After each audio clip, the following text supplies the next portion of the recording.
kazi. Kuna umuhimu sana wa kupata tafasiri sahihi ya maisha ni nini na kwa nini tunaishi. Kwa nini tunaishi? Tunaishi ili tuje tufe? Kwa nini tunasoma? Tunasoma ili tuje tufe? Kwa nini tunafanya biashara? Tunafanya biashara ili tuje tufe? Kwa nini tunamiliki mali? Tunamiliki mali baadaye tuje tufe? Hii inanikumbusha msemo ambao sisi Waislamu husema, inna lillahi wa inna ilaihi rajiun. Maana yake kwamba sisi tu wako na kwako tutarudi tena.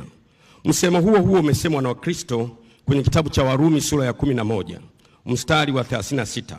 Kwa kuwa vitu vyote vyatoka kwako, vinaishi kwa uweza wako, na kwako vitarejea tena. Kwa sababu hiyo, iko sababu ya kupata tafasiri sahihi ya maisha ni nini. Mtu mmoja alisema, disaster is not to die, disaster is to be alive when others are dying and not knowing why you are alive. Maana yake janga si kifo, janga ni kuwa hai wakati wengine wanakufa na wewe hujui kwa nini uko hai.